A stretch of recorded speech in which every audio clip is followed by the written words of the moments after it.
Saudara-saudara yang kekasih di dalam Tuhan Yesus Kristus, kalau saudara membawa Alkitab saudara, pelajaran yang saya akan memberikan ini diambil dari kitab Nehemia. Kitab Nehemia merupakan satu kitab yang sangat menarik jika kita selidiki dengan seksama. Karena di dalam kitab Nehemia ini kita akan menemui banyak berkat-berkat rohani bagi kaum awam, bagi para hamba-hamba Tuhan, dalam hal bagaimana caranya untuk menjadi seorang pemimpin.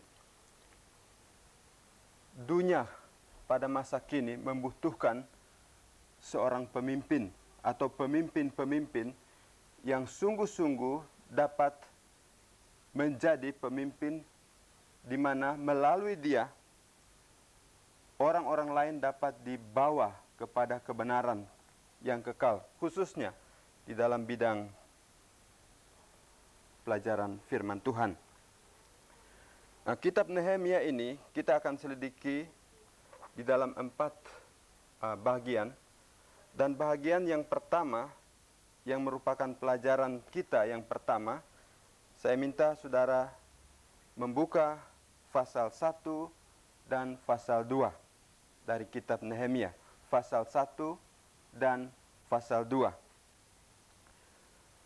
Sebelum kita selidiki pasal 1 dan pasal 2, saya ingin sedikit menjelaskan kepada saudara-saudara latar belakang daripada kitab Nehemia ini. Kita semua tahu bahwa bangsa Israel merupakan satu bangsa yang banyak menghadapi suka duka di dalam mereka mengikuti Tuhan. Banyak kali bangsa Israel merupakan bangsa yang kita istilahkan mereka itu sering memberontak kepada Tuhan.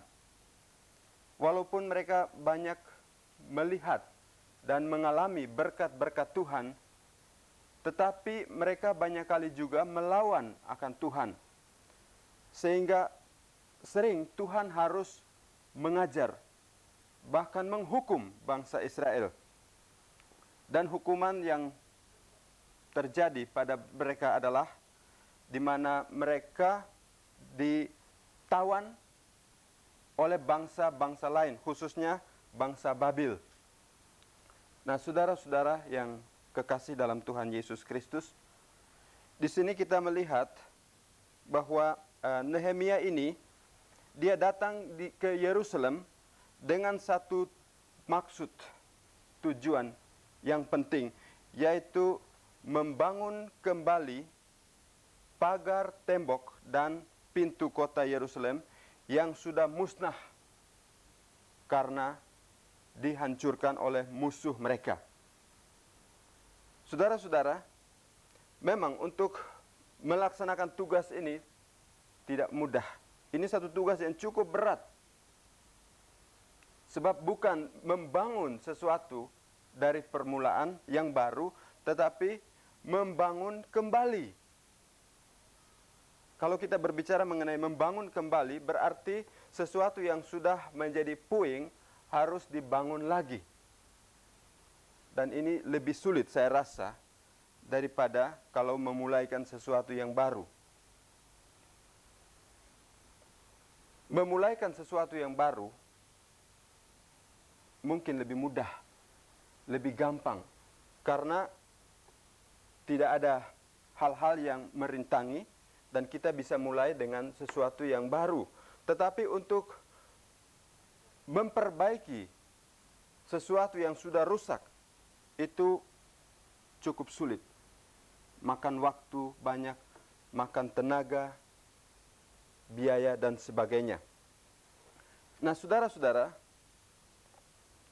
memulaikan sesuatu pekerjaan atau membangun kembali suatu pekerjaan, tetapi dengan menembusi berbagai tantangan, menurut seorang hamba Tuhan yang terkenal, dia katakan, kalau pekerjaan itu dilakukan dengan tekun, dengan aturan permainan yang baik, yang benar, menurut aturan permainan, akan berakhir dengan sukses.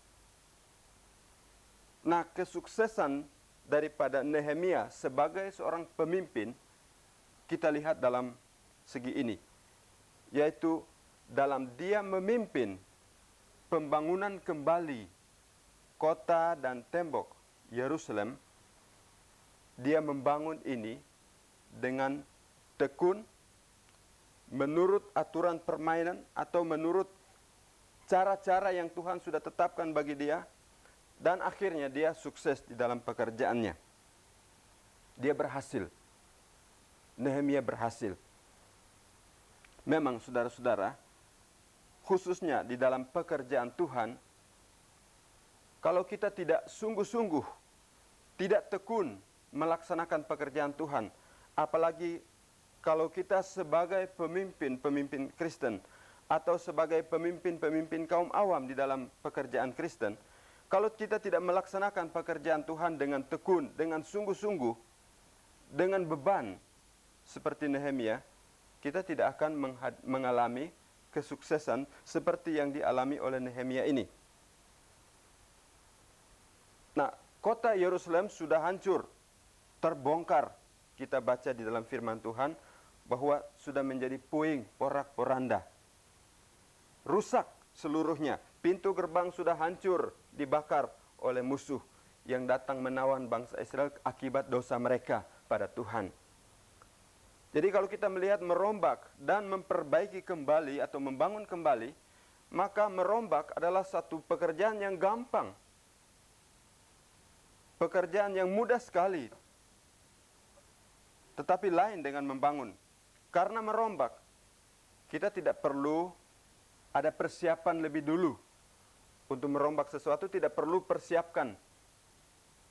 Cukup satu alat yang kuat di tangan kita untuk merusak. Entah itu gedung, tembok, pintu, atau apa saja. Mudah sekali untuk merombak. Dan untuk merombak tidak perlu berdoa dulu. Tidak perlu. Untuk merombak cukup kita ambil tindakan dan langsung merombak, merusak. Dan untuk merombak sesuatu atau merusak sesuatu, hampir tidak ada hambatan, tidak ada tantangan. Pekerjaan merombak dapat dikerjakan tanpa ada tantangan. Dan juga merombak tidak perlu mendapat rekomendasi dari siapa-siapa. Asal kita sanggup untuk merombak, kita bisa merombak. Tetapi saudara-saudara, di dalam pembangunan, 4 masalah ini penting sekali. Harus ada persiapan terlebih dahulu. Harus berdoa lebih dulu. Dan banyak hambatan, banyak tantangan yang akan dihadapi. Dan perlu ada rekomendasi. Kalau membangun di kota Jakarta atau di kota-kota lain di Indonesia ini, kita tahu bahwa harus ada izin membangun. Tidak ada surat izin merombak yang dikeluarkan oleh pemerintah, hanya ada izin membangun. Sebab merombak tidak perlu izin, cukup merombak, selesai. Nah, saudara-saudara, kita sekarang melihat apa yang dilakukan Nehemia sebagai seorang pemimpin yang telah dipakai Tuhan di dalam membangun kembali puing-puing reruntuhan kota Yerusalem. Kita bagi di dalam 2 bahagian proses-proses di dalam membangun dan menyelenggarakan pekerjaan Tuhan ini. Sebab saya katakan pekerjaan Tuhan karena membangun kota Yerusalem kita bisa samakan dengan membangun pekerjaan Tuhan. Membangun akan pekerjaan Tuhan. Yang pertama, yang perlu adalah persiapan awal. Ini proses yang pertama. Persiapan awal itu pasal 1 kalau saudara selidiki Alkitab saudara. Pasal 1 sampai pasal 2 ayat 10. Itu persiapan awal. Bagaimana saudara-saudara Nehemia mempersiapkan diri untuk pergi ke Yerusalem? Kalau kita membaca pasal 1 di dalam kitab Nehemia ini, kita baca di situ bahwa ada berita yang sampai ke telinga Nehemia. Nehemia mendengar berita. Berita itu disampaikan kepadanya. Berita itu datang dari Yehuda dan disampaikan kepada Nehemia. Dalam ayat 3 mengatakan orang-orang yang masih tinggal di daerah sana, artinya di Israel sana, orang-orang yang masih tinggal di daerah sana yang terhindar dari perlawanan ada dalam kesukaran besar dan dalam keadaan tercela. Nah, inilah keadaan suku bangsa Israel waktu itu. Dan tembok Yerusalem telah terbongkar dan pintu-pintu gerbangnya telah terbakar. Dia dengar berita. Dia mendengar berita itu. Dan kalau kita membaca selanjutnya, Nehemia merasa duka cita melihat bangsanya yang berada dalam keadaan menderita. Apalagi kota Yerusalem dalam keadaan terbongkar.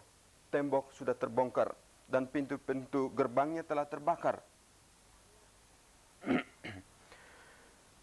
Waktu Nehemia mendengar ini, dua langkah yang dia lakukan. Saudara-saudara, kita catat dua langkah ini. Langkah yang pertama dalam mendengar berita ialah diadakan hubungan ke atas. Diadakan hubungan dengan Allah. Dia berkomunikasi dengan Tuhan Allah. Dia menanggapi berita itu dengan doa dan puasa. Ada respons dari Nehemia terhadap berita yang dia dengar itu. Dia menanggapinya dengan berdoa. Nah, ini langkah yang penting sekali. Dan langkah yang utama di dalam membangun sesuatu. Berdoa. Sangat kita sesalkan sebab di dalam kalangan Kristen masa kini, saudara-saudara, banyak orang Kristen yang kurang memperhatikan segi doa. Mereka membangun, menginjil, memberitakan firman Tuhan, melakukan ini dan itu untuk membangun pekerjaan Tuhan. Tetapi satu hal yang mereka lupa, yaitu mereka berdoa, berpuasa. Mereka adakan hubungan dengan Tuhan Allah. Kurang hubungan dengan Allah. Itu juga bisa menyebabkan kurang berhasilnya pekerjaan yang kita kerjakan. Pekerjaan yang dibebankan oleh Tuhan pada pemimpin-pemimpin, kepada pekerja-pekerja Kristen, kepada kaum awam, kepada mereka yang diserahi tugas untuk memimpin. Jangan saudara sangka bahwa berdoa hanya boleh dilakukan oleh orang-orang yang mau melaksanakan pekerjaan Tuhan, menginjil, berkhotbah dan sebagainya. Kita yang bekerja di kantor, mungkin saudara sebagai seorang pemimpin di dalam satu kantor, entah di pemerintahan atau di swasta. Saudara ingat, doa penting sekali bagi keberhasilan pekerjaan saudara, bagi keberhasilan kepemimpinan saudara. Sebab Tuhan yang sudah menempatkan saudara di situ, Tuhan juga mau memakai saudara. Dan jika Tuhan mau memakai saudara, saudara juga Tuhan minta supaya ada hubungan dengan Dia secara langsung. Bagaimana cara Nehemia mengadakan hubungan ini? Kita melihat caranya, yaitu dia mohon ampun atas dosa. Dia sadar bahwa dia orang berdosa. Di dalam pasal 1 kita baca, dia mohon ampun atas dosa-dosa yang telah dibuatnya. Setelah dia minta ampun atas dosanya, dia minta juga ampun atas dosa bangsanya. Bangsa Israel yang sudah berbuat salah, yang mengakibatkan Tuhan harus menghukum mereka. Dia minta ampun atas dosa-dosa bangsanya itu, dan dosa dia dan kaum keluarganya. Setelah ini dibereskan di hadapan Tuhan, setelah semuanya selesai, baru dia akan melangkah pada langkah yang berikut, yaitu dia mempersiapkan diri. Mempersiapkan diri setelah dia melihat visi dan dia mengadakan komunikasi dengan Tuhan Allah. Dia mulai mengadakan hubungan yang berikut, yaitu dengan manusia. Mengadakan hubungan dengan manusia. Nah, di sini siapa manusia itu? Kalau kita lihat tugas Nehemia waktu itu, Dia adalah seorang penjawat minuman di istana raja. Pada waktu itu Raja Artasastra. Dan Nehemia adalah seorang penjawat minuman. Saudara-saudara, satu hal yang kita lihat di Nehemia di sini ialah dia tidak mempertahankan status kedudukannya yang tinggi itu di dalam istana, tetapi dia mengasingkan dirinya, mempersiapkan dirinya untuk menjadi pemimpin bagi bangsanya, untuk membawa bangsanya kepada suatu tingkatan yang dituntut oleh Tuhan, yaitu meninggalkan dosa dalam keadaan bersih dan suci, membangun kembali bersama-sama akan pekerjaan Tuhan atau tembok kota Yerusalem yang sudah hancur itu. Dia mengadakan hubungan dengan atasan-atasannya. Dia bersama dengan raja berdialog, berdiskusi. Di dalam pasal 2 ayat 4 kita baca, lalu kata raja kepadaku, jadi apa yang kau inginkan? Kemudian Nehemia menjawab, aku berdoa kepada Allah semesta langit. Jadi saudara, kita lihat di sini juga satu hal yang penting sekali, yaitu dia adakan komunikasi dengan atasannya, dengan pemerintah setempat untuk pelaksanaan tugas yang dia rasa beban yang ada pada dirinya. Tetapi saudara, kita perhatikan di sini satu hal yang paling istimewa, yaitu Nehemia berdoa. Walaupun dia sudah berdoa di dalam hal hubungan dengan Allah, tetapi dalam hal berhubungan dengan manusia pun dia berdoa supaya Tuhan menggerakkan hati raja untuk membebaskan dia, untuk mengizinkan dia untuk pergi ke Yerusalem membangun akan tembok kota dan pintu-pintu gerbang yang sudah hancur. Saudara-saudara yang saya kasih dalam Tuhan Yesus Kristus, saudara dan saya, mungkin kita bisa menjadi pemimpin-pemimpin yang berhasil seperti Nehemia. Tapi biarlah kita lihat langkah-langkah ini. Kita ikuti teladan Nehemia di sini. Kita jalankan pekerjaan yang Nehemia kerjakan ini. Dia adakan persiapan awal. Persiapan awal yaitu dia adakan hubungan dengan Tuhan Allah. Dia adakan hubungan dengan manusia.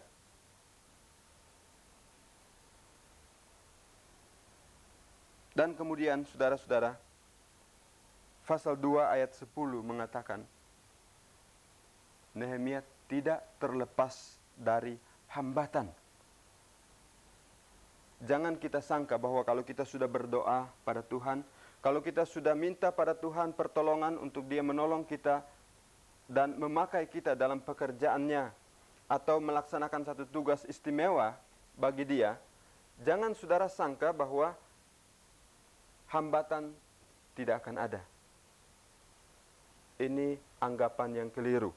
Setiap orang, setiap hamba Tuhan, setiap orang Kristen yang mau hidup sungguh-sungguh dengan Tuhan, yang mau hidup berdasarkan firman Allah, pasti mengalami tantangan, mengalami hambatan. Akan banyak masalah-masalah yang datang, yang akan mendobrak hidup saudara, untuk membawa saudara keluar dari rel yang Tuhan tentukan. Supaya Tuhan tidak memakai saudara lagi. Supaya saudara tidak menjadi anak Tuhan yang setia kepada Tuhan lagi. Supaya saudara tidak menjadi seorang pemimpin lagi. Kita perhatikan ini. Saudara-saudara, hambatan selalu ada. Pasal 2 ayat yang ke-10 kita baca. Ketika Sanbalat orang Horon dan Tobia, orang Amon pelayan itu mendengar hal itu, mereka sangat kesal. Mereka sangat kesal karena ada orang yang datang mengusahakan kesejahteraan orang Israel. Nah, ini persoalannya. Orang lain tidak senang kalau orang lain sejahtera. Kalau jiwa-jiwa baru dibawa kepada Tuhan, ada yang tidak senang. Nah, ini hambatan, tantangan. Tapi Nehemia nanti kita lihat dalam pelajaran-pelajaran berikutnya bagaimana dia menghadapi tantangan-tantangan ini. Bagaimana sikap Nehemia bagaimana cara Nehemia dalam menghadapi tantangan-tantangan yang datang. Untuk merongrong dia, untuk melawan Tuhan, untuk menghambat dan membatalkan pekerjaan Allah. Sekarang kita lihat ke bagian yang kedua. Setelah tadi yang pertama, persiapan awal, saudara sudah catat itu. Saya minta saudara catat. Sekarang yang kedua, pelaksanaan. Ini proses yang kedua ya. Persiapan awal sudah. Kemudian sekarang pelaksanaan. Pelaksanaan tugas maksudnya. Bagaimana Nehemia memulaikan pekerjaan itu.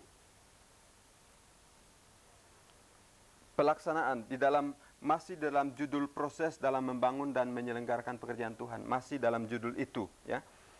Jadi yang kedua dari pelajaran pertama ini ialah pelaksanaan pekerjaan Tuhan. Ini pasal 2 ayat 11 sampai 16. Jadi pasal 2 ayat 11 sampai 16. Kalau saudara baca pasal ini, saya tidak akan baca di sini sebab kita tidak punya waktu cukup untuk membacanya.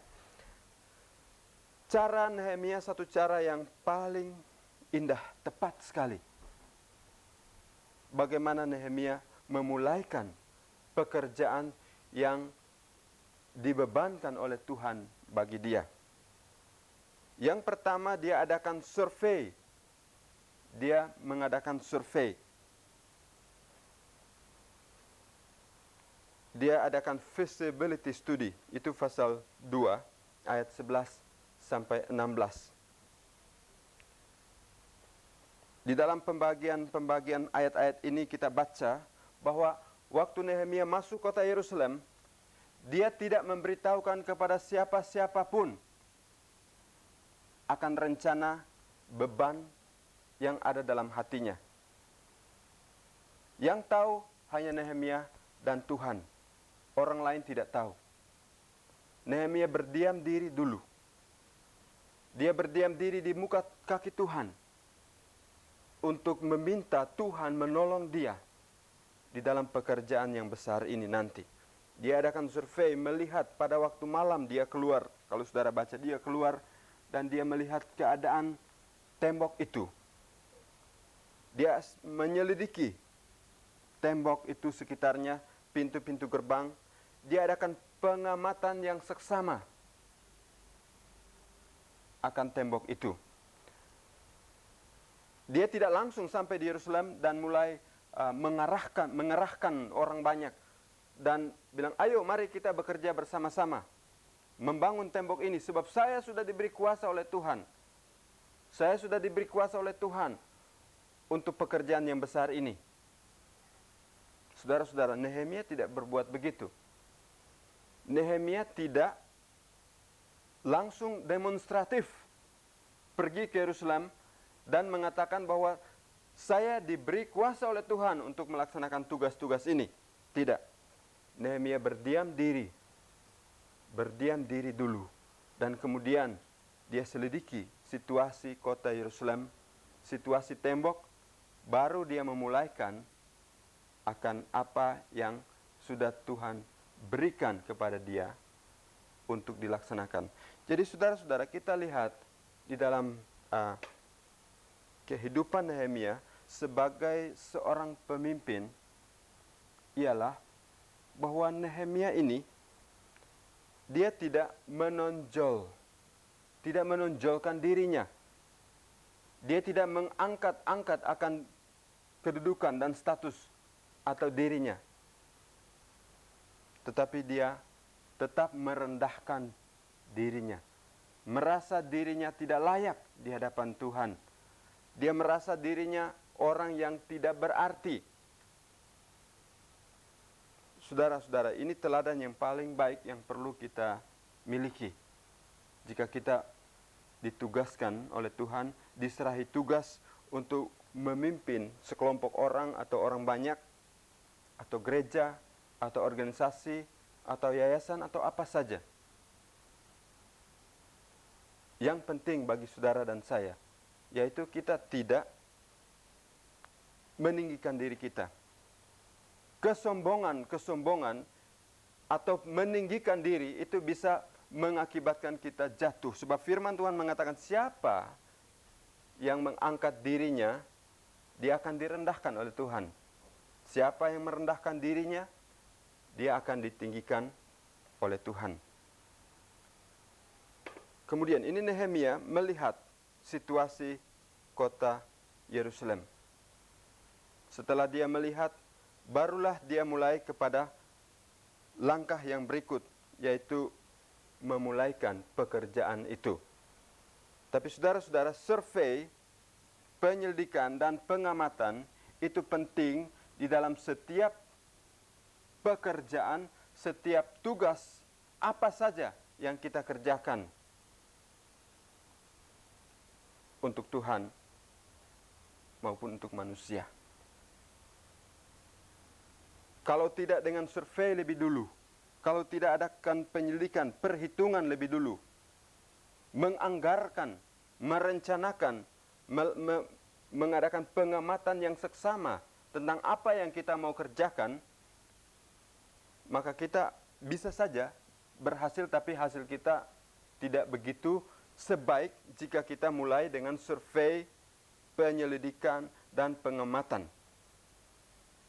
Firman Tuhan sendiri mengatakan bahwa siapakah di antara kita yang mau membangun sesuatu tetapi tidak menganggarkan dulu, membuat anggaran dulu, membuat penyelidikan yang seksama dulu, mengamati lebih dulu.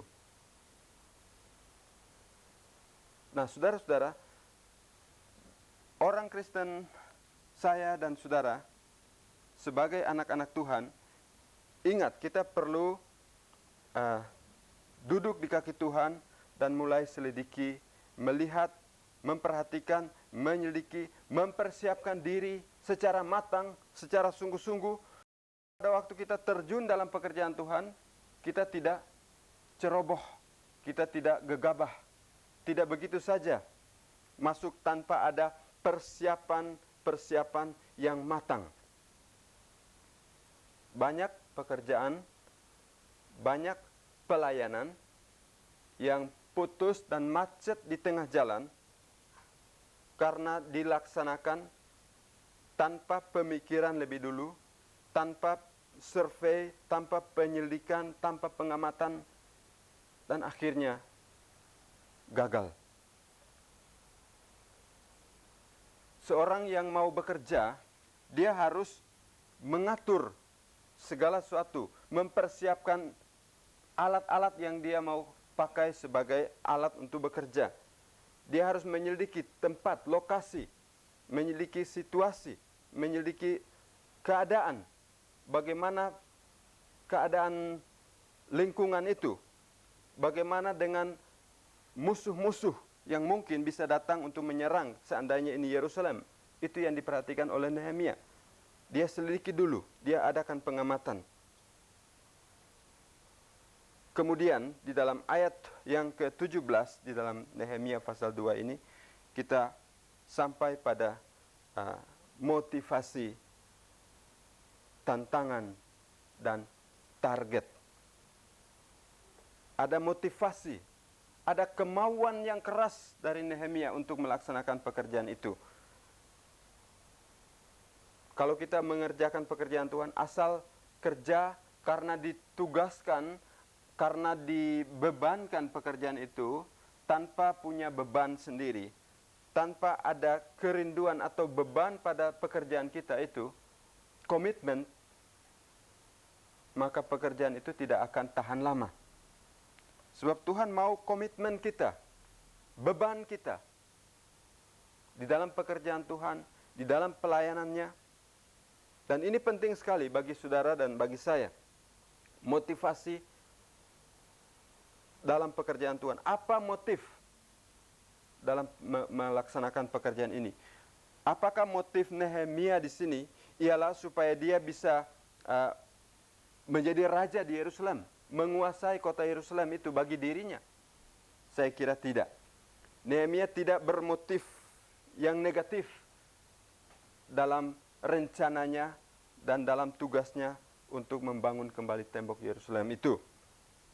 Motif Nehemia hanyalah supaya bangsanya, bangsa yang Tuhan sudah pilih itu bisa hidup sejahtera, aman kembali di dalam tembok kota Yerusalem yang terlindung, yang aman, yang tidak ada lagi kerusakan dan kehancuran, baik pintu gerbangnya maupun tembok-temboknya. Itulah motif daripada Nehemia. Bukan untuk membangun kerajaan bagi dirinya dan bagi sanak saudaranya, tetapi membangun bagi bangsanya. Dia melihat kepada jiwa-jiwa yang sesat di Yerusalem. Dia melihat kepada orang-orang Israel yang perlu ditolong. Dia tidak melihat kepada dirinya. Sayang, saudara-saudara, banyak sekarang ini kita lihat pelayanan pekerjaan Tuhan didasari atas motif-motif yang berbeda.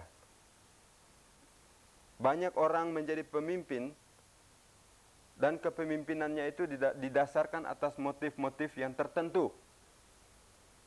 Saya tidak mau sebut motif-motif apa itu, tapi kita bisa memeriksa hati kita masing-masing dan melihat di dalam hati kita apa motif saya di dalam bekerja bagi Tuhan, atau apa motif saya di dalam melaksanakan tugas-tugas tertentu yang Tuhan bebankan bagi saya.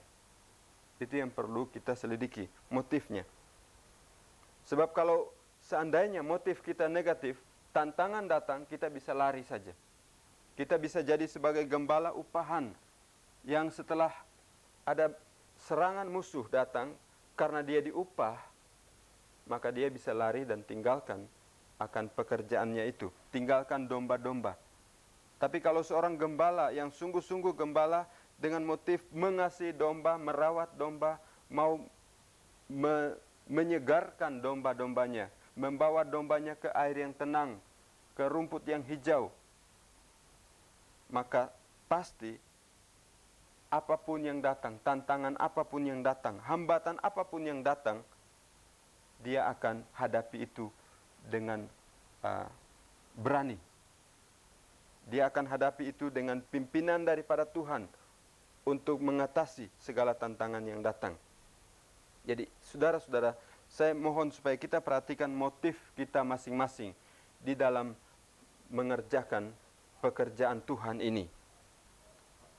Sebab kalau kita tidak berdasarkan motif yang baik, motif yang sungguh untuk kemuliaan Tuhan dan untuk kelebaran pekerjaannya dan untuk jiwa-jiwa, maka saya yakin kita akan gagal dalam pekerjaan Tuhan ini.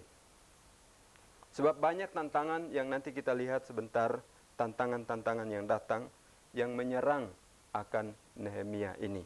Banyak tantangan. Tetapi satu hal yang kita lihat di sini yaitu Nehemia ada target. Dia punya target. Dia tidak asal bekerja tanpa target. Dia punya target. Dia tentukan supaya pada satu saat seluruh tembok itu selesai dibangun.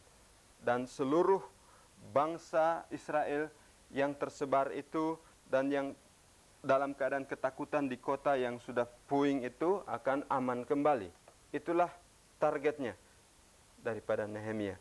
Targetnya itu supaya bangsa Israel aman, tentram di dalam kota Yerusalem, hidup dengan tenang, tidak usah takut lagi kepada serangan musuh, tetapi bisa berbakti dengan tenang pada Tuhan, bisa bersama-sama lagi bersekutu dan mencari hadirat Tuhan seperti dulu sebelum mereka ditawan oleh bangsa kafir. Jadi itulah target daripada Nehemia, supaya pekerjaan itu dapat selesai dengan baik dan kemudian bisa menjadi satu tempat di mana bangsa Israel mengalami kebahagiaan secara rohani dan jasmani. Kalau seorang pemimpin mempunyai pikiran macam ini, saya yakin dia akan menjadi pemimpin yang berhasil. Sebab seorang pemimpin tidak akan memperhatikan dirinya sendiri, tidak memperhatikan keadaannya, tapi dia memperhatikan orang lain, kesejahteraan orang lain, kesejahteraan bangsanya. Banyak jiwa-jiwa di sekitar kita yang terhilang, binasa sebentar lagi kalau hukuman dari Tuhan datang. Tapi kalau kita punya tujuan untuk membawa mereka masuk ke dalam kota Yerusalem, kota yang dijanjikan oleh Tuhan. Kita kumpulkan mereka, kita bangun kembali tembok yang sudah hancur. Maka hasilnya akan membawa banyak jiwa-jiwa mengalami kesejahteraan secara jasmani dan rohani. Dan inilah tujuan daripada kita dalam hal kita menjadi pemimpin-pemimpin Kristen.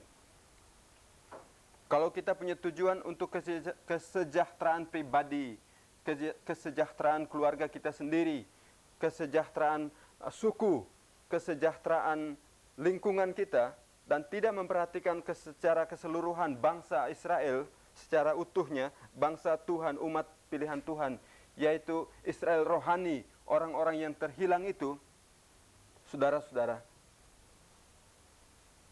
ini bahaya sekali. Lebih baik kita turun takhta itu dan tidak usah menjadi pemimpin, sebab kita tidak akan berhasil. Keberhasilan kita pasti hanya ada pada pribadi kita dan pada lingkungan yang kita senangi saja, tetapi tidak pada masyarakat luas yang sebenarnya mereka itulah yang harus ditolong. Saudara-saudara, kita lihat setelah Nehemia di sini mengajukan rencananya ini kepada bangsa Israel, bangsa yang masih ada, sisa-sisa yang masih ada di Yerusalem, apa jawab mereka? Dalam ayat 17, mari kita baca ayat yang ke-17, ayat yang ke-18, bahagian B. Ayat 18 bagian B, kami siap untuk membangun. Kami siap untuk membangun. Inilah respons daripada masyarakat Israel waktu itu.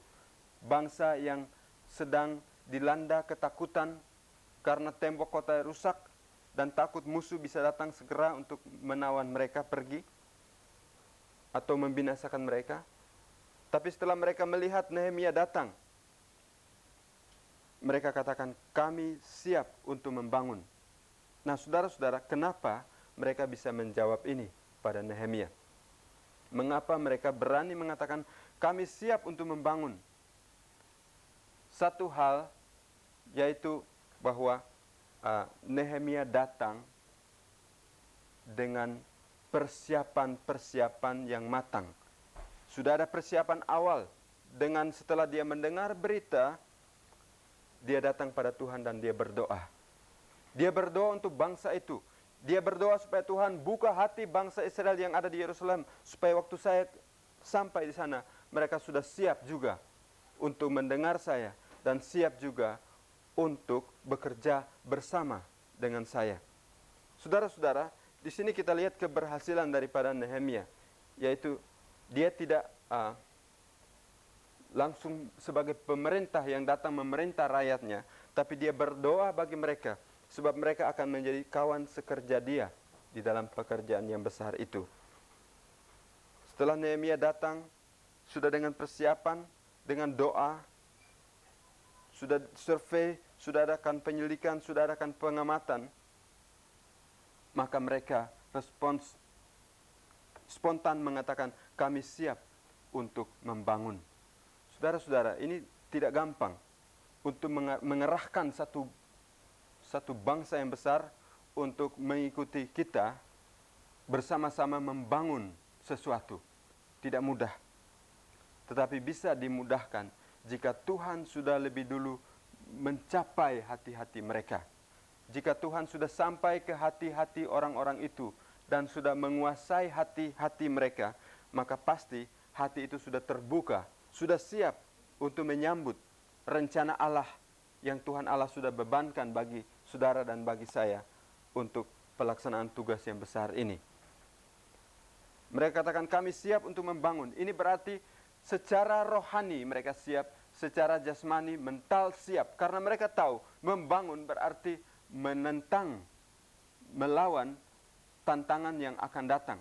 Sebab ada orang-orang yang tidak setuju kesejahteraan bangsa Israel ini diusahakan oleh Nehemia. Dan berarti bahwa mereka sudah siap untuk menghadapi tantangan-tantangan yang ada di depan. Saudara-saudara, begitulah cara Nehemia di dalam pekerjaannya. Dia siap lebih dulu, lantas dia persiapkan orang. Setelah orang-orang itu dipersiapkan, barulah mereka bersama-sama bersatu untuk membangun akan tembok kota Yerusalem yang sudah puing itu. Saudara-saudara, masa kini banyak tembok-tembok kota yang sudah hancur. Mungkin hati kita ini merupakan Yerusalem kecil. Allah mau berdiam di dalam hati kita masing-masing. Tuhan Allah mau tinggal di dalam hati saudara dan saya. Tetapi mungkin tembok-temboknya sudah hancur, sudah menjadi puing, sudah berantakan. Bagaimana saudara sekarang terhadap Tuhan? Apa saudara siap untuk membangun kembali tembok hati saudara yang sudah hancur? Tuhan sedia untuk menolong saudara. Dan ingat, untuk memperbaiki, untuk kita membangun kembali lingkungan tembok hati kita ini, pasti akan ada tantangan-tantangan yang datang. Pasti banyak musuh-musuh yang akan menyerang saudara dari pihak kuasa kegelapan. Sebab iblis tidak senang jika saudara mendandani hati saudara. Iblis tidak senang jika saudara mengadakan hubungan yang erat dengan Tuhan Allah melalui Tuhan Yesus Kristus. Iblis tidak mau itu. Dia akan berusaha dengan bermacam cara, seperti Tobia orang Amon, Sanbalat orang Horon, dan Amon dan pelayan itu. Waktu mereka mendengar rencana Nehemia, mereka menentang, mereka tidak senang. Begitu juga iblis tidak senang jika saudara mau memperbaiki sesuatu, membereskan sesuatu di dalam hati saudara dengan Tuhan.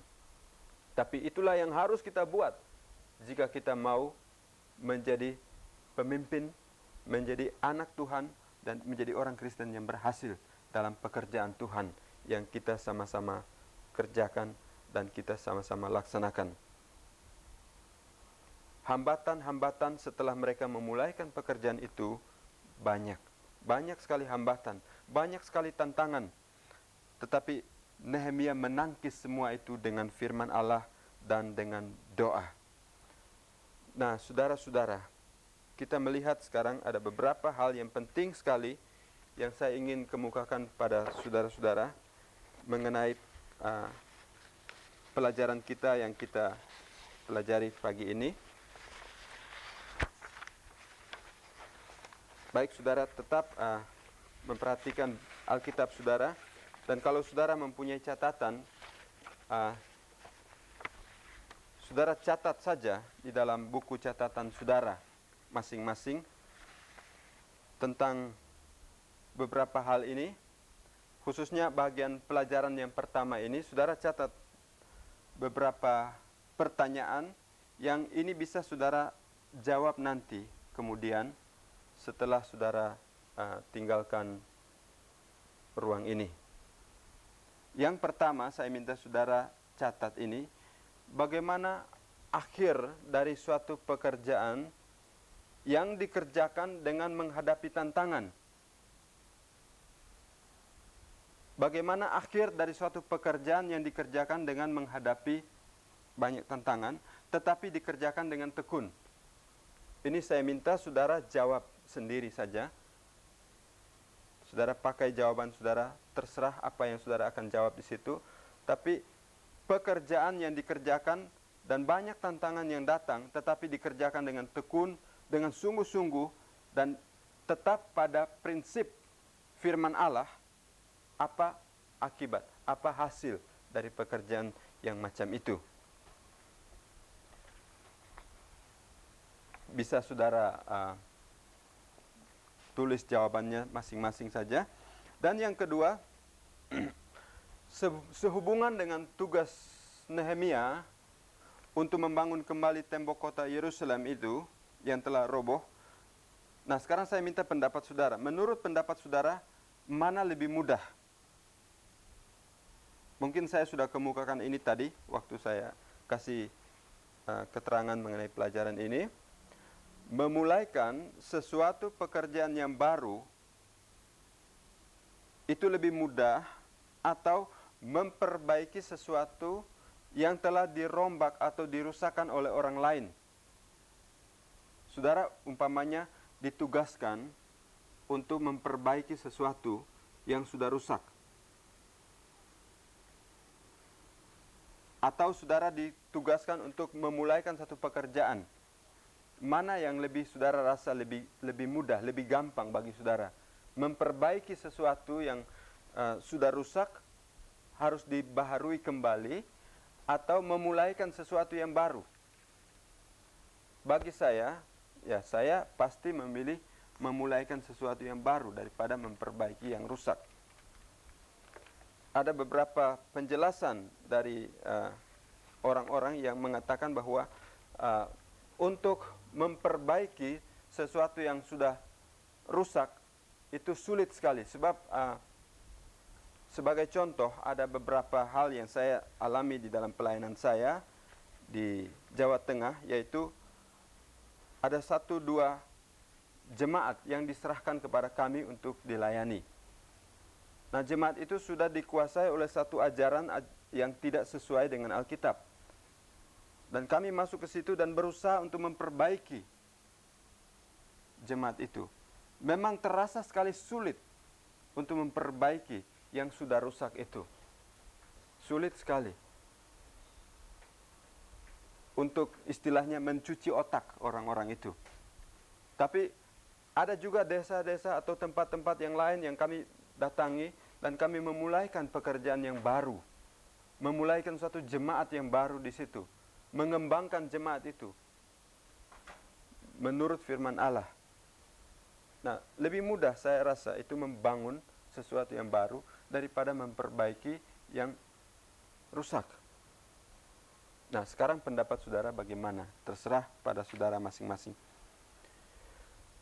Pertanyaan yang ketiga yang saya minta saudara perhatikan, yaitu di manakah letak keberhasilan Nehemia sebagai seorang pemimpin? Kira-kira di mana letak keberhasilan Nehemia sebagai seorang pemimpin? Kalau dia sudah menjadi seorang pemimpin, di mana letak keberhasilannya itu? Mungkin saudara bisa menjawabnya.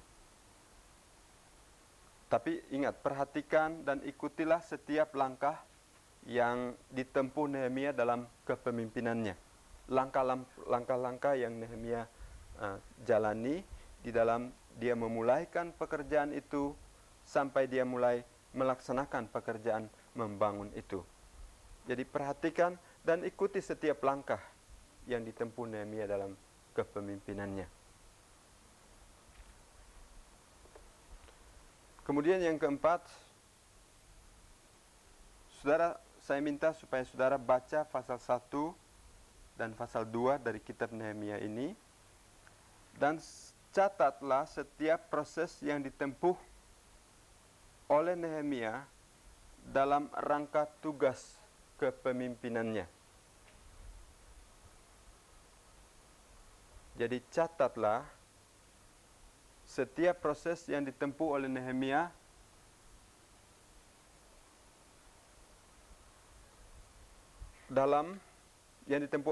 dalam rangka tugas kepemimpinannya.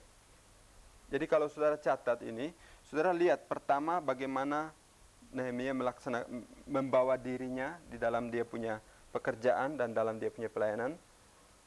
Saudara baca pasal ini dengan teliti dan coba lihat dan catat setiap proses yang ditempuh Nehemia dalam rangka tugas kepemimpinannya. Dan saya yakin kalau saudara sungguh-sungguh pelajari kitab Nehemia ini, khususnya bagi pelajaran pertama ini, pasal 1 dan pasal 2, maka saudara akan mengalami berkat-berkat yang besar. Tuhan akan mencurahkan berkat yang luar biasa bagi saudara. Dunia kita sekarang ini, yang kita hidup sekarang ini, memerlukan Nehemia. Dan saudara bisa menjadi Nehemia itu. Tetapi lihatlah cara Nehemia, ikutilah teladan Nehemia dalam doa, dalam mempersiapkan dirinya, dalam hubungannya kepada Tuhan Allah, dan hubungannya kepada manusia. Jadi secara horizontal dan vertikal, Nehemia dalam tugasnya dia adakan hubungan. Inilah yang harus saudara dan saya lakukan dalam kita punya pelayanan. Kalau kita mau menjadi pelayan Tuhan yang berhasil, mari kita berdoa. Tuhan Bapa kami di dalam surga, Bapa di dalam Yesus Juru Selamat kami yang hidup, terima kasih kami naikkan kepadamu Tuhan, karena Tuhan sudah menolong kami untuk pelajaran pertama ini belajar bersama-sama dari hidup Nehemia, dari pengalaman-pengalaman Nehemia, bagaimana dia dipilih dan dipakai Tuhan untuk menjadi seorang pemimpin, membangun kembali tembok yang sudah hancur menjadi puing di Yerusalem. Tuhan tolonglah kami semua yang ikuti kursus ini, supaya kami juga bersama-sama bisa mengambil teladan dari Nehemia ini di dalam melaksanakan tugas dan amanat agung Tuhan Yesus Kristus, menjadi berkat memberitakan Injil kepada orang-orang yang belum kenal Tuhan. Terima kasih Tuhan, di dalam nama Yesus Tuhan kami. Amin.